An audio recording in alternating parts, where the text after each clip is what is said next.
Welcome to the classroom, everybody. My name is Collin Moshman, and today we have one of the most crucial, no, I'm going to say it, the most crucial topic in Sit and Go play. Now, if you look at big Sit and Go winners, they may have a lot of things in common, like playing a good, tight, aggressive style early, and good table selection, stuff like that. But the one thing that the huge winners do consistently is play the bubble expertly. So, question number one, what is the bubble?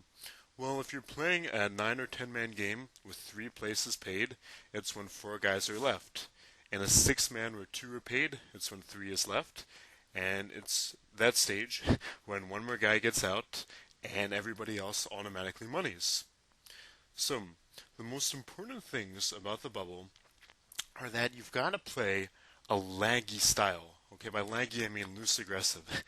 So you play tight early. When the bubble comes up, you begin playing a lot of hands and you play them very aggressively. The most key thing here is you can't be afraid of going broke.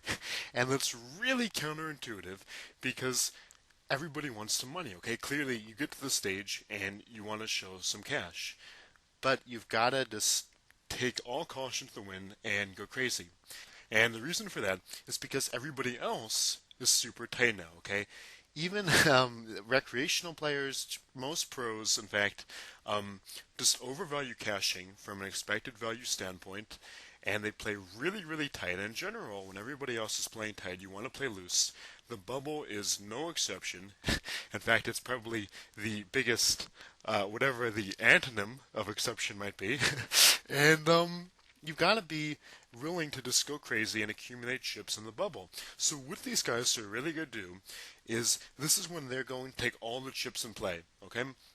Is when everybody else is the most risk averse and just wants to money at all possible costs. These guys are going to go crazy. And sometimes, yeah, you will bubble out. But a lot of the times you're going to do great. You're going to accumulate a ton of chips, and it's also a good MTT concept. But in Sit and Go, it's a lot more concrete. Okay, the bubble is a very specific time. Everybody knows when it is, and there are a lot of specific things. So let's talk a little more concretely about how to exploit bubble conditions. Okay, the most obvious thing to do here is if you're chip leader and just have a lot of chips and the actual chip leader's tight, you should raise a lot. Okay, and so for instance, if you've got a big chip lead, you come in and even if your hand isn't super strong, you raise to take the blinds.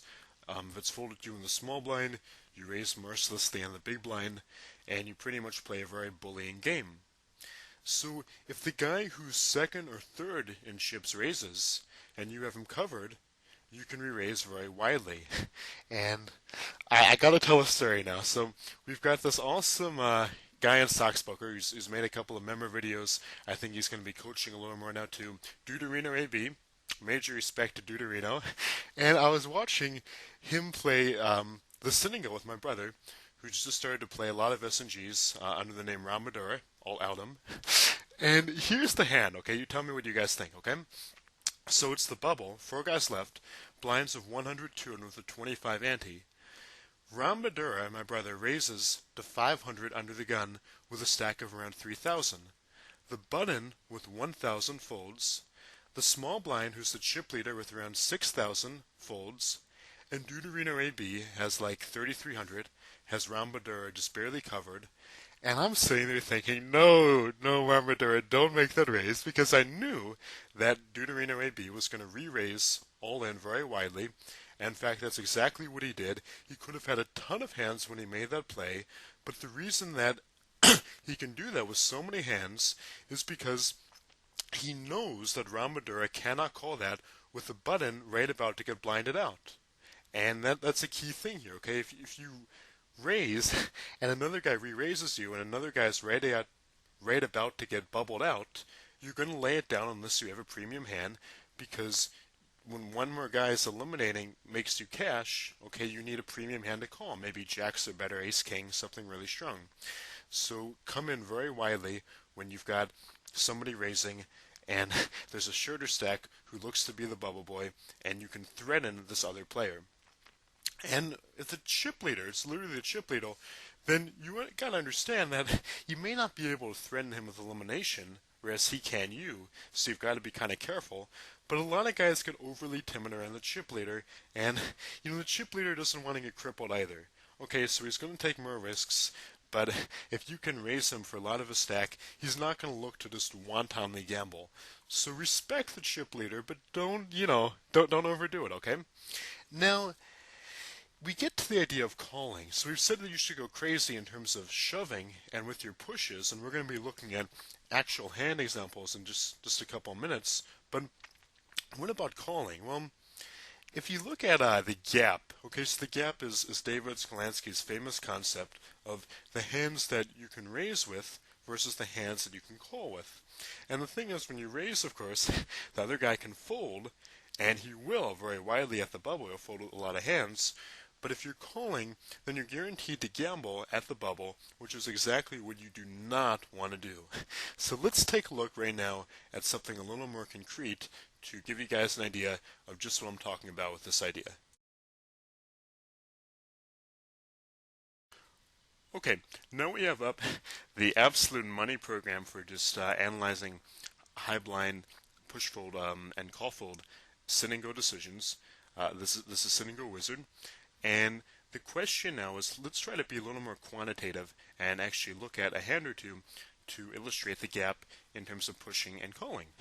Okay, so in this we're at the bubble. Okay, there are 4 guys left. Only 3 are going to money. So everybody's about even stacked.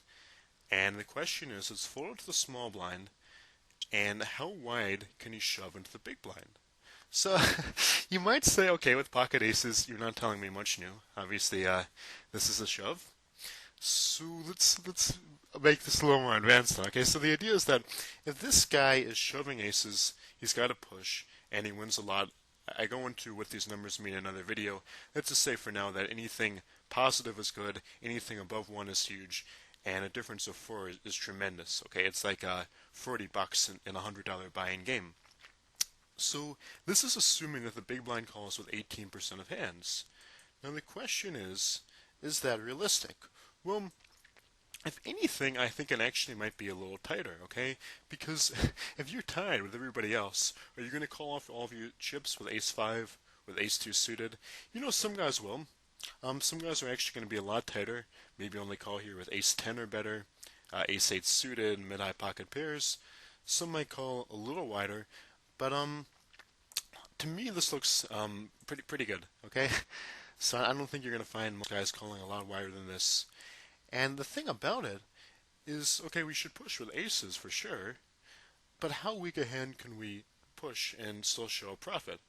So now let's look at the weakest hand in heads-up play, deuce 3 offsuit. And this loads. We ought to get a nice punchline here, and we do. Which is that you're still correct to shove. Okay, you still show a profit shoving 2-3 offsuit if the big blind has kind of a normal calling range, just because you're putting him at so much risk. Okay, if he's got a range even remotely as tight as most guys will be calling you here, you can shove super wide, and you're going to be winning these tremendous blinds. Okay, you have a starting pot here of 700. You're going to win that 700 without a fight so often, and become the new chip leader, that this is a gamble that you should definitely take. But let's look at it from the perspective of the big blind. So pull up another window. So here now we're the big blind, and the small blind is shoving on us. Again, I'm probably just telling you guys something you don't need to know, that you should call indeed with aces. But the question is, how strong a hand you need. Well, this is saying that the big blind is shoving 20%. Now, if the big blind is really tight, that might be accurate. If I'm the big blind, I'm shoving 100%. In fact, let's take a look at, say, 50%. Okay, and if he's shoving 50% at you, which is tighter than he should, but is something we can look at, just reach a little compromise. What hands do you correct to call with? Top hands, okay? The top 9% only. So that's going to be mid-high pocket pairs, high aces, and king-queen suited. So that's really few hands, okay? Even mid-aces And if he's shoving 50%, that means he's shoving really weak hands that include low queens, mid jacks, and yet you still correct to fold hands as strong as pocket sixes, king jack suited, and ace-8 offsuit. So it's a tremendous gap. I don't think there's anywhere in poker where the gap is quite this big, and that's absolutely huge. So let's take a look at a couple more ideas, and then we're going to go right to hand examples. Okay, to recap, the biggest things about playing the bubble: 1. The best Senegal players out there win their chips at the bubble. This is how they're getting so many first place. And I've seen some of you guys in the forums say, how can I increase my first place percentage? It's by going crazy on the bubble and playing an extremely loose aggressive game. Okay, you should only call narrowly, but you should raise very widely. And the key here is that you should exploit your opponent's risk aversion ruthlessly. Okay, these guys are tightening like crazy. You won't believe how tight guys get at the bubble. And you need to exploit that through very loose aggressive play, and you're going to accumulate a ton of chips. And this is something that even applies, it can apply anywhere. So it's mathematically correct in a Senegal and various parts of an MTT. But it's a key thing in cash too. Like Ed Miller talks about that hand where he gets, in the no limit theory in practice, he gets the guy to lay down trip fives. Why? Maybe not because it's mathematically correct to do so, but because the guy didn't want to put his whole stack in cash at risk. Okay, so anytime, no matter what the game is, when people are going to be risk averse, you should exploit that by opening up a lot, okay? And you get them to make folds that aren't mathematically correct necessarily, but you can put him at risk. He doesn't want to put his chips at risk. Then that is going to be a very good thing to do, is to open up a lot, play loose and aggressively, and exploit that. So without further ado, let's go directly to hand examples where we see how to best win chips and exploit bubble conditions. Okay, so now we're on to hands. And a few of these I think are in old videos of mine, but what we're going to do this time is we're going to look at these from the perspective of a general bubble dynamic. In other words, what player is in the power position to make a play, and what would you do in each of these guys' positions? So we're just going to examine a little bubble play, and hope to have some fun. So this is clearly a shove independent of the fact that it's the bubble. So obviously you're still going to be making the same value shoves that you normally would. Just get a good speed here. Now this is kind of an unusual hand. The basis behind, I'm going to actually check this behind, is because the player Sngman101 is a very winning high stakes player, and we've played with each other a lot, and I was so suspicious by that limp because in that situation he has a profitable shove with any two cards. Okay, we start off the hand, and with blinds of 200, 400, I've got around 2,500, 3,000 in chips, around 7 blinds, and we have a shorter stack left. So both I know and Sngman101 knows that he can shove with any two cards, and he's going to show a big profit doing that. So even if he has deuce 3 offsuit, he can shove, and that's what makes me so suspicious. If it were an unknown, I would unhesitatingly shove. But he had a premium hand that time. I can guarantee it, even though we didn't get to showdown. Now, this would be a shove even in like a 9-handed situation. You could shove a suited 10 here. But because this is the bubble, any two cards I would shove. Okay, we're the two shorter stacks. And even if we were deeper, okay, so if we both had like 3,500, I would still shove this. And as is, it's an 82 shove. So when he calls, because it's the bubble, what kind of hand does he have?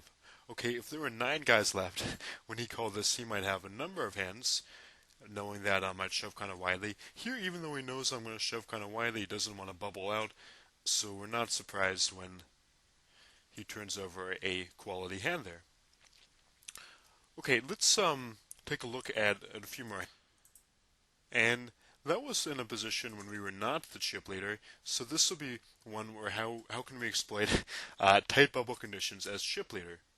Okay, so here you can see that the short stack is folded, and I'm going to be raising any two on the button here. and I'm raising my chip lead. Now, normally I would c-bet any flop. The reason I check behind, and you could certainly c-bet here too, is because there's such a strong draw and I don't want to be check raised, and also may look more suspicious. So at the turn, if he checks, I'll obviously bet, but I don't want to be check raised off a draw. So you can play that one either way. Just c-betting the flop is fine too. But the point is that even with a marginal hand, I'm totally good just raising on the button because I know that these guys aren't going to want to risk their stacks with Mirza, the short stack, looking like he's going to be the bubble boy. So same thing here. I'm definitely going to raise this, but I wouldn't need anywhere as strong a hand as a suited ace to come in with a raise there. Because now that I'm the chip leader, everybody has to fear me just because I have the power to make any one of them the bubble boy in any hand, but neither one of them has the same for us. Now earlier we were talking about re-raising a shorter stack when there's an even shorter stack left, okay? So in this situation, the very short stack is Mirza, and as we said, because he's there, Cebu can only call this re-raise with a very strong hand. Okay, that's a key principle in the bubble. So when you know the guy can only call a re-raise with a very strong hand, and you win a lot of chips by re-raising, you should do that very widely. Now, normally this would be a fold. Okay, we're around 15 blind steep effective stacks, so if this were not a bubble situation, I'd probably lay it down. But here you don't want to do that. So you can either raise immediately, or you can limp, but you're normally going to take this pot when you enter it. He's going to need a hand to make a play on you. And when I make this bet and he calls, what that says to me is he's saying, despite the fact that this is the bubble, I'm going to call your flop bet. It's a coordinated board, and that means that I have some piece of it, okay? So I'm not going to try at this point. We haven't risked a lot of chips, and I'm going to give up on the hand, particularly now that there's theoretically a chance their pair of fives could be best. But normally the guy's going to shut down at least a jack here. And his 9, so we did also have a gut shot draw to accompany that. But that's about the weakest hand you're going to get a guy giving you post-flop action with in a bubble scenario like that. So here again, we're on the button with two guys who are not the shortest stacks remaining, so we can raise an E2. And this is kind of a loose raise because we're raising into the short stack who... he doesn't have as much to fear because he looks like he's going to be the bubble boy anyway. So if he had a strong hand, he could come over top. And so that's more of a marginal raise on our part. Okay, so in this hand, Alpha 7 limps. The short stack raises. We've got two guys who really want to play during the bubble. At least one of these guys is going to have a really strong hand, okay? You pretty much know that. And Mirza's raise looks like it really wants action. Alpha calls the bet, so we're thinking that this guy has a very strong starting hand. Alpha may as well, and they both like the flop.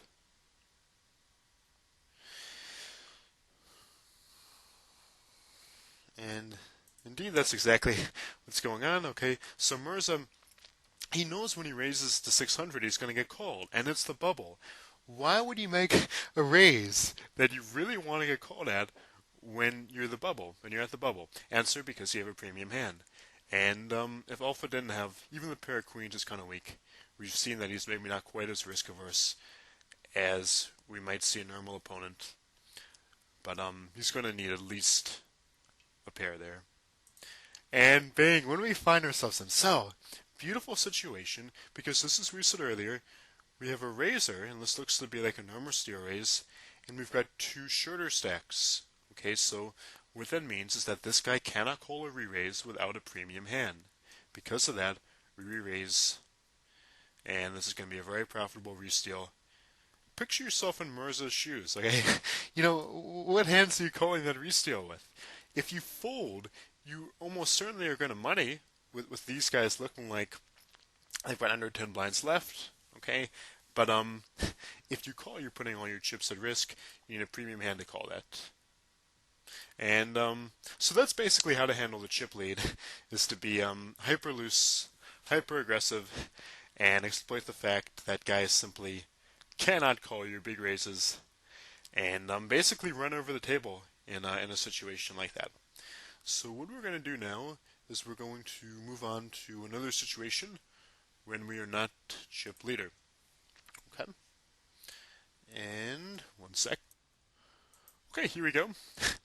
Blinds are 100, 200 with an ante. And, okay, so in this, right now, Umberto's the chip leader, and he is correct to raise very widely.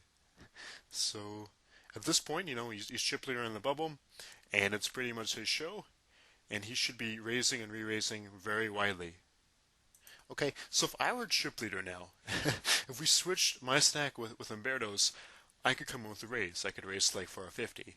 But I know that Umberto's going to re-raise me very widely and correctly so, and so I can make a play. And Umberto very correctly comes in and raises Cruz's limp because Cruz is going to need a premium hand to play. Okay, Toby Wong is the short stack. And even guys who really aren't super great players understand intuitively that they want a money. They don't want to spend like 30 or 60 minutes playing a sin and go only to show a loss. Okay. So, quiz. Okay, Captain Cruz starts off with 25-15. He raises. What should Umberto do? Umberto should... Oh, well, he folds. But he can re-raise that very widely, and the reason is that, again, okay, he's putting Cruz's life at risk, and he's going to be called with very few hands. So if he's got a trash hand, that's fine if he wants to fold. But even with a very weak hand, you're just not going to be showing a big loss re-raising, and you should do that very widely in that situation. So maybe it's because he had just raised him the hand before, but now this is again a great raise. Okay, Toby Wong is much shorter than Cruz, and so Umberto knows that one, Toby Wong is going to fold, and without a very strong hand, not only because this bet pretty much pot commits him, but because it looks like the two chip leaders, or chip leader and third chip leader, are about to battle it out. So he's going to fold, and meanwhile, Captain Cruz knows that the shorter stack is still left, so unless he is trapping with a very strong hand, he now has to fold to this re-raise. Well, first raise, because Cruz limped. So another excellent play, and we see that Umberto is correctly managing the stacks, okay, playing the bubble. Now, I would need a very strong hand here, but that's precisely what I have. So it's not as if any guy is super short stacked, and theoretically, despite this large raise, he could also fold if I re-raise. So only because I have a premium hand on my re-raising.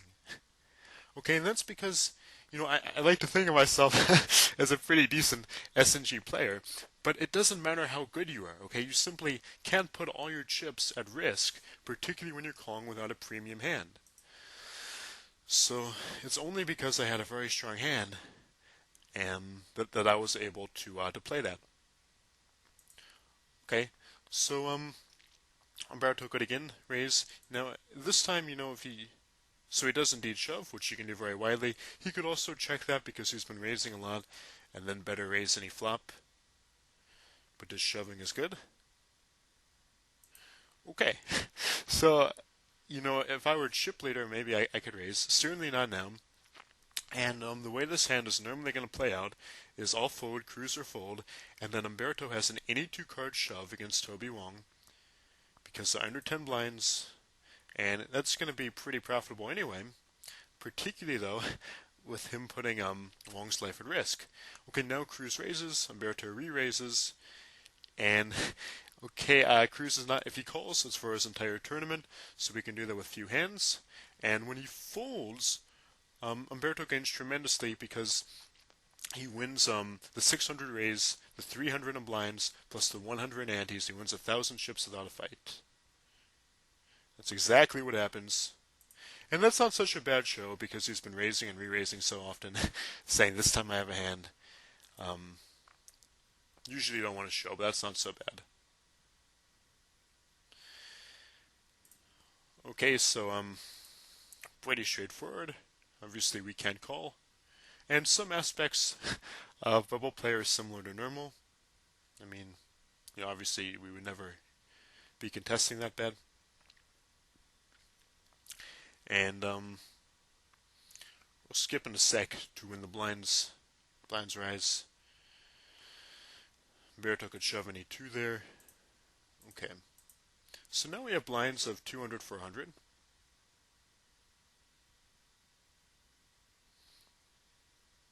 And now there's going to be a bit less raising and re-raising. It's pretty much going to be all in or fold. And we'll see who can do what here. So in this hand, the reason I raise, this is what I call the fundamental theorem of high blind SNG play. I'm the short stack anyway. It's looking like I'm going to be the bubble boy, and if I fold, I'll get blinded out. So even though this is not a plus equity shove, like with a program like Wizard, I'm just doing it not to get blinded out. And this is one where even though it's the bubble, okay, it's hand strength. So the hand strength is strong enough that I can essentially call an all in here. And we have something amazing happens, okay? He folds for another 1400. So this is a terrible thing to do. You should not raise to 1200 if you're going to fold to a re-raise in this spot. You should simply shove all in, or if you're not willing to play for all your chips, you definitely shouldn't raise. And because now Cruz has put himself in position where he is the bubble boy. It's looking like he's going to be the one bubbling out, and that's exactly what you do not want to do in this game. So now we have to adjust to new dynamics, where Cruz is very much the short stack. Okay, so for instance, if let's say that Umberto folds and Wong limps, well, I can shove an E2 then, because Cruz would fold, hoping that we would collide, and Wong would almost certainly fold, because the very short stack is about to get blinded out. And Umberto just shoves. And they've got 2 decent hands, so even though Cruz was really short stack, he probably would have laid down a number of hands, even getting very good odds, because he still has a chance of not bubbling.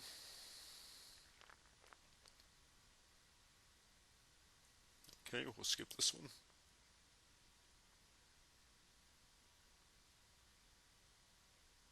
Okay, now in this hand, what hands should Umberto be raising in E2?